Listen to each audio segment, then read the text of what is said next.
Hey there, I am Julie Slater. New Middays here at 100.3 Sorry, start again.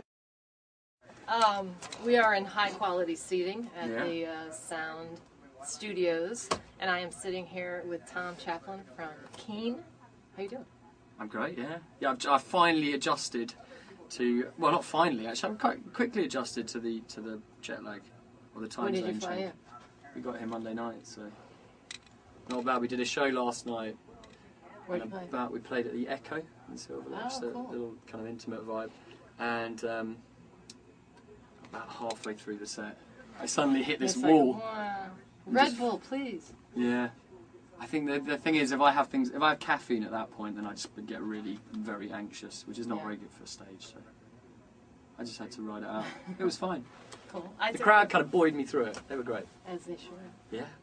We've got a double camera situation going on here because you're filming stuff. Tell us a little bit about, you said you're interviewing fans of the band. You're kind of turning it around. Yeah. Kind of notable fans of the band. Last night we had Zach Braff and a guy called Matt Lucas, who's part of a comedy duo from Britain, who do this show called Little Britain, which is kind of a big sensation over there. I think they've tried to export it over here, but it's very British. So, it's one of those things that will either translate or it won't. So. Right.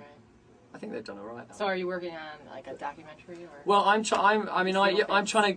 The thing is, I think these days fans of the band are they're just so hungry for like information and insider stuff and anything that you can give them. And when we made our new record, I tried to get as much of it as I could on we tried to get as much stuff across to them, because normally when bands go to the studio they just lock themselves away and you don't hear from them. So we were posting blogs and photographs and short films, just as much stuff as we could to keep them all interested. And the and response how does that was work? Like when you're trying to focus on recording stuff, but then you're also focusing on. Well, does it help or? It's just fun. It's a nice diversion, and you do need those little breaks. I think in the studio, you need to get your head out of that space every now and then, and.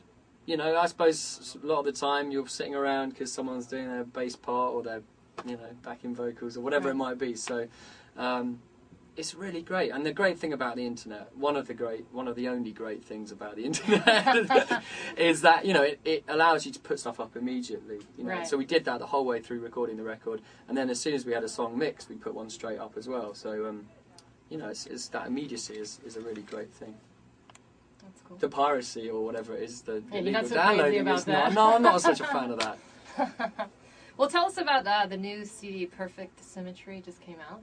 Yeah. Now, how long did it take? What is your process of recording? Like maybe the difference is this is your third studio album, right? What would be the difference maybe from the first one? Like, what have you learned along the way for this third one to come out? Well, the first one was. One of those classic band things, it took a lifetime to write. And we kind of worked on it without the kind of fear of, the pressure of fans and record companies or any kind of expectation. We were just making the music because we wanted to get somewhere and because we had this kind of fire in us, to get this stuff out there. And so that's how the first record was made. And so it was, I suppose... It seems like it would be really daunting, though. You're putting... When it's your first record, there's so much passion and years of your life. But then, when you keep going on and on, it just seems like it would be such a different mindset, I guess. I'll tell you what then happened with the second record is that we just, it was the complete opposite. We came straight off the road after about 3 years of continuous touring and decided we'd make a record straight away. And the whole process, we just wanted to kill each other. It's a very dark...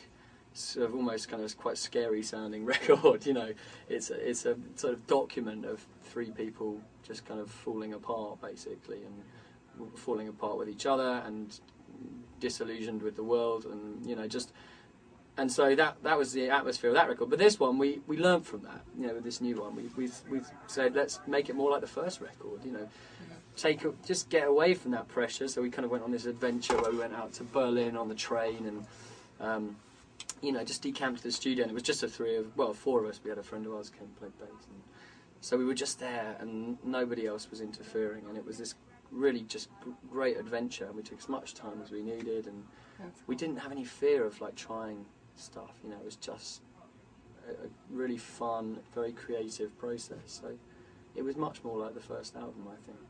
Weirdly enough. That has to feel good. Yeah, definitely. We bring artists down to usually come in and host a My Turn where you guest DJ. Have you ever spun any records and DJ'd on the radio before? I have done it a few times, yeah. One of the things, great things about iPods and, well, is that you can, you know, there have been quite a few shows we've gone in and you just plug in an iPod and, you know, off you go. You can choose from whatever you like. But what about going on and guest DJing and talking? No, but I believe I'm about to do it. Yeah, so, are you nervous? You nervous? No, I'm excited. You know, it better go well. Don't mess it up. Well, I got to choose the songs, so right. I have a list of some of the songs you picked. I'm very happy you picked Radiohead. Yeah, good stuff. Do you have a good Radiohead story? Well, I mean, they were one of the bands that kind of made us want to do what we do. I think. When OK Computer came out in '97, we were all just blown away by it. We thought we want to. Well, in fact, at the time we thought we want to be just like that. So we spent a few years just making music that sounded exactly like Radiohead, and eventually learned that actually what makes Radiohead great is their individuality and, you know, the fact that their music is just such a kind of soulful and honest reflection of who they are, and so that's what you got to do. That's what you got to learn from, I think. Right. But yeah, they're complete heroes, and I kind of crossed paths with Tom York on a few occasions, and you know, all I really want to do is just say, you know, you changed my life. You know. I know, but don't you hate when you say that and they're like, yeah, okay, I'll just add you to the list of 7. Well, exactly. You know, that to me. Everyone says that to me, so I'm always too scared. I'm getting very British about it, and just like, you know, because I've been in a lift with him once. You know, and it was. I would totally push the emergency button. Yeah, exactly. You're not going anywhere, buddy. But the thing about Tom York is he kind of has this. I think he has this aura of like, leave me alone. And so I just didn't want to. I didn't want to say anything. And like there was another time when he walked past me at some.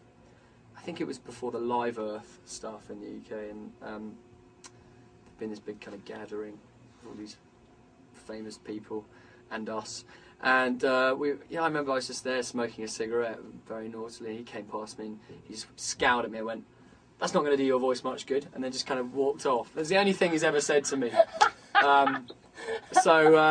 Did you at least quit smoking right then? No, I didn't actually. I should, you know, I've been trying to ever since. That's an awesome story. Well, thanks for coming down, and good luck with your My Turn. You get a show tonight playing the Roxy. I'm going to the show. Great. I hope it's going to be a good one. Of course it's going to be a good one. Well, I'm just saying, you never know. Don't get cocky, you know, you never know. I want you to put in 110% is what I'm saying. It's gonna be a disaster. It's a cast iron guarantee. I'm hoping. Yeah, you never know. Well, so you can just kind of laugh. You're actually going for the comedy. Yeah. Not for the music. I figured it might be a comedy show. All right. Well, that's guaranteed. My inter-song banter will certainly... If it doesn't send you to sleep, then it will make you laugh. Good. It's hit and miss. This is Tom from Keene. I am Julie Slater, 100.3 The Sound. Thanks for checking us out, and thanks again for coming out. Thank you.